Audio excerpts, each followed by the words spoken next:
have a big juicy ass. Ouais. Salut à tous, c'est Julie et Franck. J'allais dire c'est Franck, mais il y a Julie aussi. Oh là là, c'est trapèze rhomboïde là. Alors on s'était dit pour cette vidéo avec Julie qu'en fait ce serait intéressant de regarder tout sujet confondu, les questions qui reviennent le plus dans le monde. Et en fait, en top 3, c'était quoi?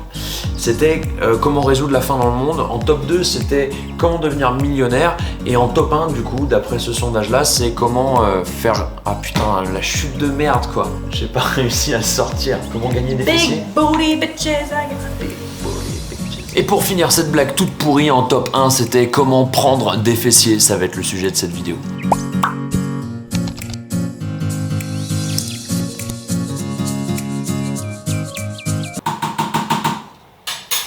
C'est prêt? Parce qu'en fait, en même temps qu'on fait des tournages, on cuisine. Les gens bien organisés. Faut savoir qu'une grosse part du volume de notre fessier vient de notre passé sportif, du coup des activités qu'on faisait pendant notre enfance ou notre adolescence. Et aussi de votre génétique, tout simplement. Enfin, je dis votre parce que nous, les garçons, c'est rare qu'on cherche à forcément vouloir gonfler des fessiers. Mais il faut savoir qu'il y a une énorme partie du volume de vos fessiers qui viennent du gras qu'il y a dedans. Parce que oui, des fessiers sans gras, bah ça ressemble à ça.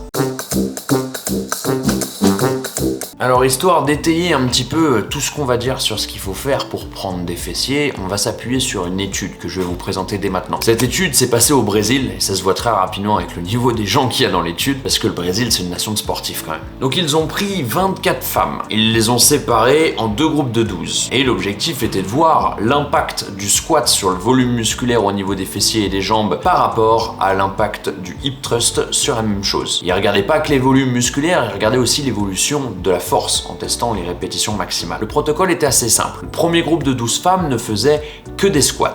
Le deuxième groupe de 12 femmes ne faisait que du hip thrust. Et c'est là où c'est assez sympa parce qu'en fait, les protocoles d'entraînement qu'elle faisait ressemblent beaucoup à ceux qu'on fait avec Julie. Où en gros, pendant ces 12 semaines, elle faisait varier des séries plus courtes avec des charges plus lourdes, des séries plus longues avec des charges plus légères, des temps de repos du coup qui s'adaptaient, qui s'étiraient en fonction de la charge, mais elle faisait le même nombre de répétitions au même pourcentage de poids maximal, qu'elle soit en squat ou qu'elle soit en hip thrust. Pour la version de squat, la seule chose qui était précisée, c'est que c'était un squat complet, c'est-à-dire une flexion de genou maximale. Et le résultat de l'étude, en sachant que toutes ces femmes étaient un public habitué de la musculation. Et on le voit directement parce qu'ils ont fait faire avant le début de l'entraînement des tests de charge maximale, ce qu'on appelle le 1RM, une répétition maximale. Et on avait quand même une valeur moyenne de 91 kg en répétition maximale sur un squat complet pour des femmes.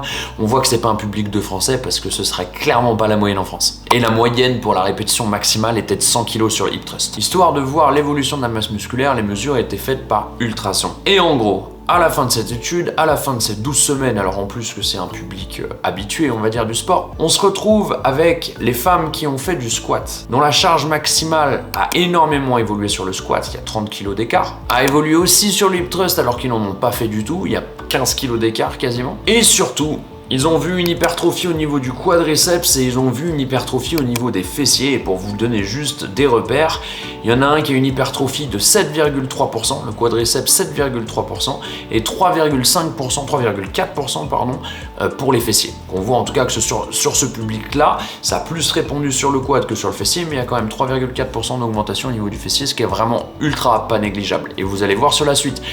Pour le public qui avait fait le hip thrust, il se retrouve sur une augmentation de la force sur le squat de 4 kg, autant dire il n'y a pas d'augmentation quasiment.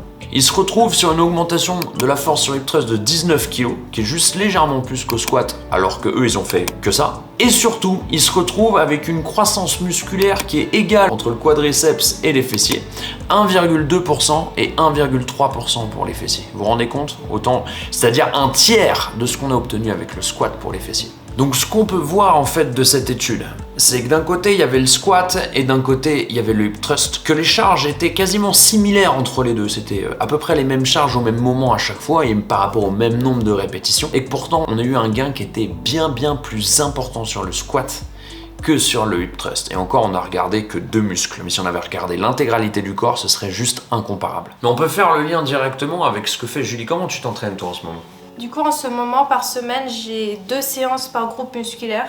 Donc une qui est plutôt lourde et une qui est plutôt légère. La séance lourde, elle sera plutôt basée sur des séries courtes et la séance avec les charges légères est basée sur des séries plutôt longues. Après ça dépend, on peut faire aussi du speed, enfin tout dépend du type de séance, mais en gros c'est ça. Donc en gros, elle se retrouve avec une séance avec des séries courtes et des charges importantes, une séance avec des séries beaucoup plus longues et des charges beaucoup moindres, du coup plus légères. Et en plus de ça, elle rajoute des exercices accessoires.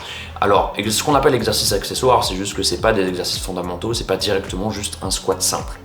Nous, sur les exercices accessoires, on n'est pas trop l'équipe isolation, donc on va rester sur des dérivés de squat. Mais par exemple, elle va avoir du Cossack squat pour travailler un petit peu les adducteurs, un petit peu le moyen fessier, tout ce qui est sur un plan différent. Ou elle va avoir du goblet squat pour essayer de redresser un peu plus sa posture sur le squat, qui pourrait être aussi du front squat, exactement pour les mêmes objectifs. Du coup, ça c'est très personnel parce que pour le goblet squat, c'est parce que mon squat a besoin d'être redressé. Donc c'est pour ça qu'on Exactement. Goblet squat. C'est pas... Le choix des exercices accessoires, c'est à la fois, bien sûr, il y a un esprit, nous c'est pas notre cas, mais tu peux mettre un esprit bodybuilding, donc avoir des objectifs physiques, mais tu peux aussi avoir un objectif de performance, c'est exactement ce qu'il y a pour le cas de Julie. Adducteur et moyen fessier, c'est pour mieux stabiliser son squat et pour travailler sur un plan différent. Et goblet squat, comme elle vient de le dire, c'est pour chercher à redresser son squat dans le mouvement. Objectif performance n'exclut pas du coup objectif aussi physique, parce qu'en fait si on se focalise sur la performance, on améliore la technique et une bonne technique sollicitera tous les muscles. Mais ça va complètement ensemble. Dans le powerlifting, dans ce qui est un des domaines de la performance dans la musculation, dans le powerlifting en fait, dans les choix d'exercices accessoires, on a bien sûr certaines parties c'est pour la performance directement, c'est-à-dire que on va travailler plus quelque chose qui pêche dans le mouvement pour que ça débloque la performance, mais dans un autre il y a aussi un esprit de volume. On va chercher à augmenter le volume musculaire parce que directement c'est un potentiel supplémentaire de force. Donc les deux sont directement liés, peu importe dans quelle direction on va. Si on est pro bodybuilding, la force a un intérêt vraiment important, et si on est pro force, le bodybuilding a un intérêt important.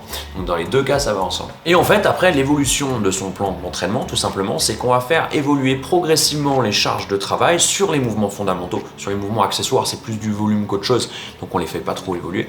On va faire évoluer progressivement les charges sur les mouvements fondamentaux jusqu'à ce qu'on arrive à ce que j'appelle le seuil surcompensatoire. C'est le moment où le corps n'arrive plus à surcompenser l'évolution qu'on a eue dans la semaine, la charge supplémentaire par rapport à la semaine d'avant. Donc on va se retrouver avec une difficulté extrêmement dure, voire on n'arrive pas à passer sa répétition ou sa série.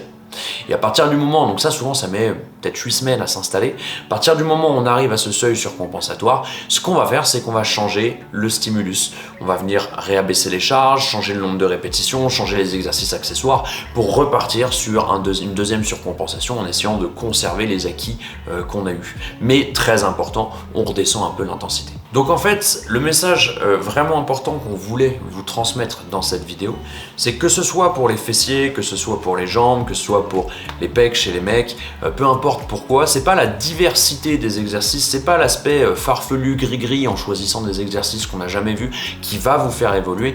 Non, c'est de rester simple dans ce que vous faites, mais de le faire bien et de le faire longtemps. La clé, c'est vraiment la simplicité et la régularité de votre entraînement. Imaginez que vous ne puissiez faire que du squat, et je suis sûr que vous pouvez avoir une énorme progression en faisant que ce mouvement-là, même au niveau des fessiers, même peu importe vos objectifs. Si vous le faites régulièrement et intelligemment.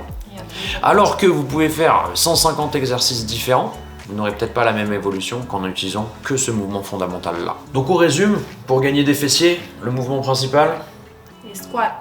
Le squat.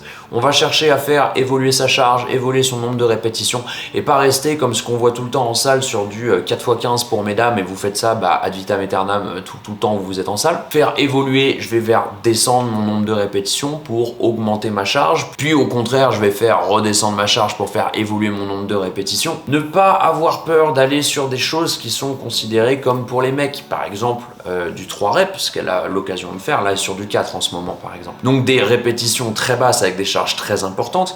Il faut savoir qu'hormonalement parlant, on est complètement différent, on a pu vous le dire énormément de fois, et donc vous les femmes, vous allez avoir plus de mal à prendre de la force et plus de mal à prendre du volume.